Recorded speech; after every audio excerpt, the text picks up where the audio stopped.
आज हमारा टॉपिक है औरंगजेब। औरंगजेब के बारे में हमने जब साझा पढ़ा था तो विस्तार से चर्चा की थी और यह भी पढ़ा था कि उत्तराधिकार के युद्ध में अपने शेष भाइयों को परास्त करके औरंगजेब सफल हुआ। उसकी सफलता के पीछे उसकी योग्यता, उसकी दूरदर्शिता और उसकी कूटनीतिज्ञता ही थी कि उन्होंने उसे सफल बनाया। औरंगजेब के बारे में कहा जाता है कि वह अपने शेष भाइयों में सबसे अच्छा सैनिक था, यहाँ तक कि जो एक शासक के अंदर गुण होने चाहिए अन्य भाइयों से ज़्यादा उसी में थे और इसीलिए वो सफल भी हुआ। हाँ, उसमें कमी थी तो एक उसकी धर्मांधता थी, जिसके कारण ही औरंगजेब को आज एक धर्मांध शासक के रूप में प्रस्तुत किया जाता है। ये भी कहा जाता है कि औरंगजेब ने जो इस धर्मांधता की नीति का प्रयोग किया था वो अपने राजनीतिक उद्देश्यों को पूरा करने के लिए किया था, लेकिन यह भी सत्य है कि जिस तरह की नीति का पालन उसने किया उतनी ज़्यादा आवश्यकता भी उस समय नहीं थी। जिस साम्राज्य को अपनी धर्मांधता की नीति से सुदृढ़ करने का प्रयास किया वह सुदृढ़ तो नहीं हुआ बल्कि कमज़ोर हुआ और उसके उत्तराधिकारियों से इतना विशाल साम्राज्य संभल नहीं पाया। इसलिए कहते हैं कि मुगल साम्राज्य के पतन में औरंगजेब का भी बड़ा हाथ था। औरंगजेब का जन्म 3 नवंबर 1618 ईस्वी में उज्जैन के निकट दोहत में शाहजहां की प्रिय पत्नी मुमताज महल से हुआ था। उत्तराधिकार के युद्ध के दौरान वह दक्षिण का सूबेदार था और उसका पिता जब बीमार हुआ तो उसे पूरी मुगलों के महल की बादशाह की सारी स्थिति का उसे पता था और उसने अन्य मूर्ख शहजादों की तरह अपने आप को बादशाह घोषित न करके केवल ये बहाना बनाया कि वह अपने बीमार पिता से मिलने जा रहा है। सभी शहजादों ने आगरा की तरफ प्रस्थान किया तो उसने भी किया और कूटनीति से एक एक करके सबको परास्त करके मौत को घाट उतार करके अपने रास्ते से हटा करके हिंदुस्तान का वो बादशाह बना। औरंगजेब का पहला राज्याभिषेक सामुगढ़ की विजय के उपरांत आगरा पर अधिकार करने के बाद दिल्ली में 21 जुलाई 1658 ईस्वी को हुआ। औरंगजेब को शाहजहां ने बहादुर की उपाधि दी थी। वह उनकी वीरता और साहस का कायल था। उसकी सैनिक सफलताएं अन्य शहजादों की बजाय ज़्यादा थी, इसलिए ये बहादुर जो उसकी उपाधि थी उसके लिए वह पात्र भी था। उसका दूसरा राज्याभिषेक 5 जून 1659 ईस्वी को दिल्ली में हुआ। जब वो सब अपने भाइयों या उनके वारिसों से मुक्त हो गया तब निष्फिक्र होकर के उसने अपनी दूसरा राज्याभिषेक करवाया था।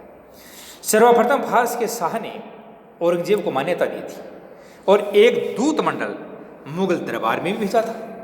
औरंगजेब ने जो उपाधि धारण की थी वह उपाधि थी अबुल मुजफ्फर आलमगीर। ये उपाधि औरंगजेब की थी।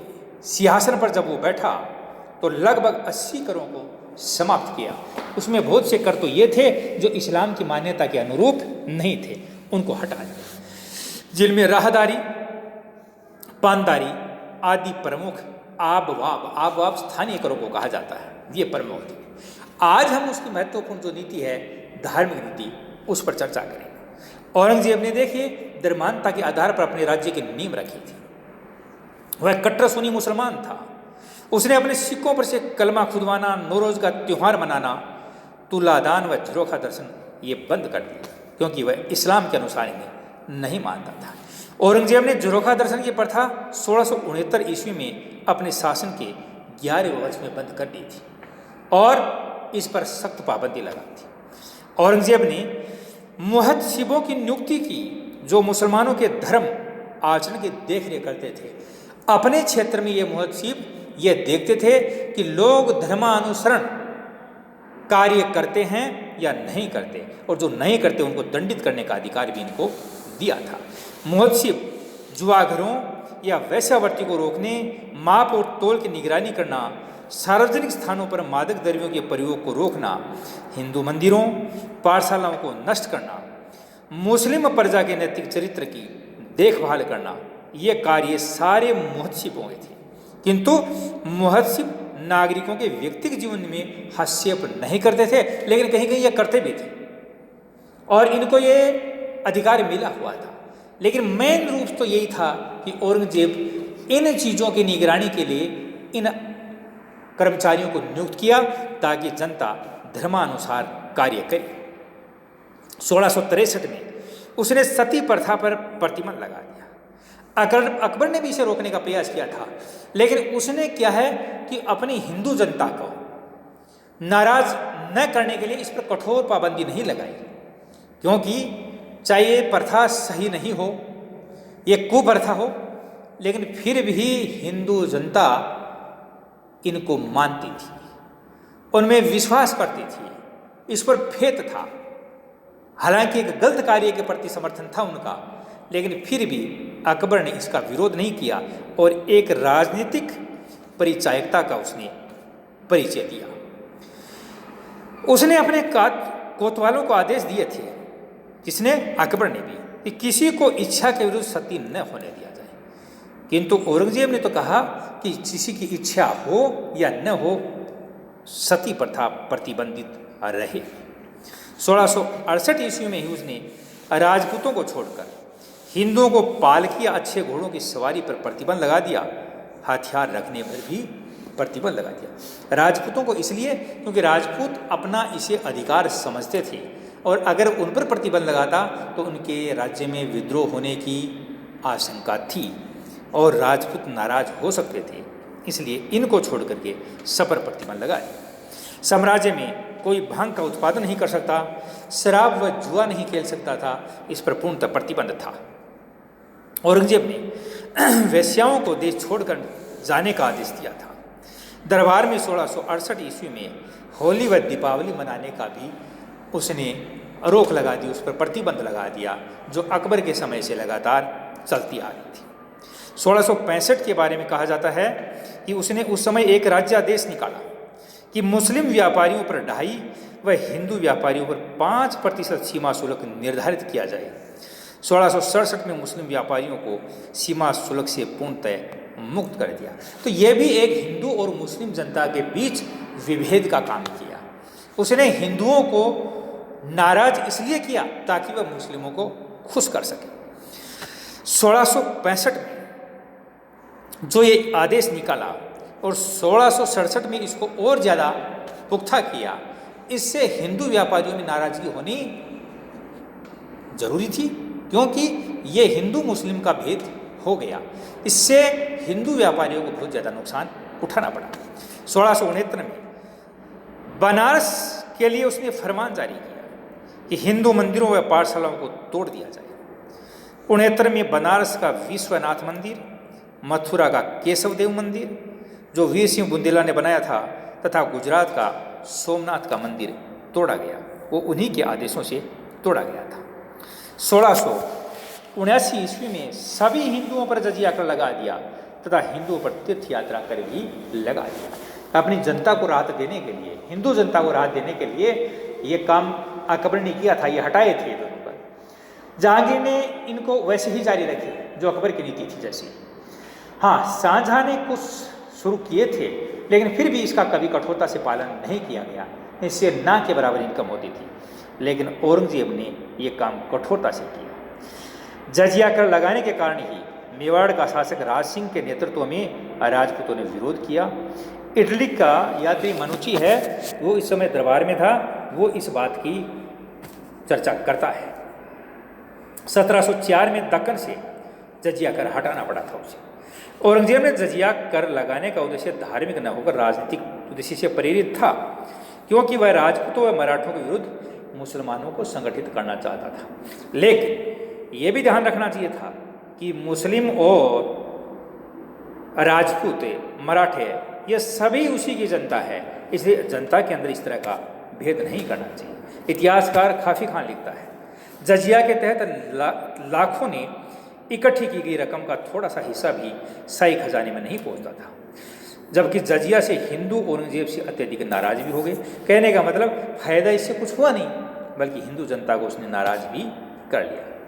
औरंगजेब की जो धार्मिक नीति है, उनका परम उद्देश्य दार उल हर्ब के स्थान पर दार उल इस्लाम देश बनाना था, यानी गैर मुसलमानों के देश को पूर्णतः पवित्र मुसलमानों का देश बनाना चाहता था। ये उनका उद्देश्य था। औरंगजेब की जो धार्मिक नीति थी वो एक बहुत बड़ा कारण था जिसकी वजह से मुगल साम्राज्य का पतन हुआ। औरंगजेब को इसी इस्लामी कट्टरता के कारण उसे जिंदा पीर कहा जाता है और उसके सादगीपूर्ण जीवन को देखते हुए उसे शाही दरवेश कहा जाता है। तो जिंदा पीर और शाही दरवेश ये दोनों विरोधाभासी हैं कि देखिए एक गुण कैसा है उसमें और एक अवगुण कैसा है।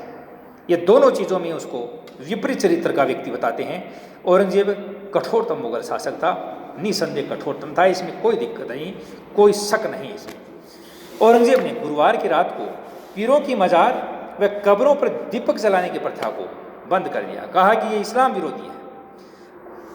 उसके शासनकाल में हिंदू मनसबदारों का प्रतिशत 33% हो गया था। ये मुगल काल में सर्वाधिक था। इनमें सबसे ज़्यादा मराठे व दक्षिण के अमीर थे। लेकिन एक बात और भी बताऊं आपको कि हिंदू अमीर 33% थे, लेकिन उसके पास अधिकार बहुत कम थे और उसे महत्वपूर्ण पदों पर नियुक्त भी नहीं किया गया था। औरंगजेब कुशल वीणा वादक था, वीणा अच्छी बजाता था। यद्यपि उसने दरबार में संगीत पर प्रतिबंध लगा दिया था। इसके विरोधियों ने या संगीत के जो जानकार थे उन्होंने विरोध स्वरूप एक जनाजा निकाला संगीत का और उसे दफना दिया। औरंगजेब ने संगीतकारों से कहा कि इसको इतना गहरा दफनाना कि कभी इसकी आवाज़ बाहर ना आ सके। कुशल वीणा वादक था, लेकिन उसने वीणा इसलिए नहीं बजाई क्योंकि उसने उस पर प्रतिबंध लगा रखा था। 1660 ईस्वी में मीर जुमला को बंगाल का गवर्नर बनाकर भेजा।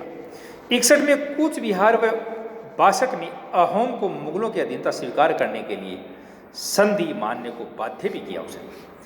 71 में अहोमों ने मुगलों से उसके इलाके दोबारा छीन लिए। 1763 ईस्वी में मीर जुमला की मृत्यु के बाद शाइस्ता खां, जो औरंगजेब का मामा था, को बंगाल का गवर्नर बनाया। इसने 1666 ईस्वी में पुर्तगालियों पर आक्रमण किया तथा अराकान से चटगांव भी जीता। 1686 में औरंगजेब ने अंग्रेजों को भी हुगली के बाहर खदेड़ दिया। ये उसकी कुछ सैनिक विजय भी है। औरंगजेब ने यह भी किया कि गोलकुंडा और बीजापुर को अंतिम रूप से अपने साम्राज्य में मिला करके दक्षिण भारत को लगभग अपने राज्य में मिला दिया। इसलिए ये भी कहना चाहिए हमें कि औरंगजेब का जो राज्य है वो साम्राज्य अन्य मुगल बादशाहों से बड़ा था।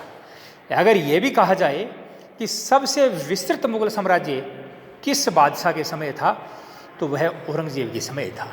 लेकिन उसके मृत्यु के बाद ही ये साम्राज्य कमज़ोर पड़ने लगा। धीरे धीरे उनका विस्तार है वो घटने लगा और एक दिन मुगल साम्राज्य का पतन हो गया। धन्यवाद।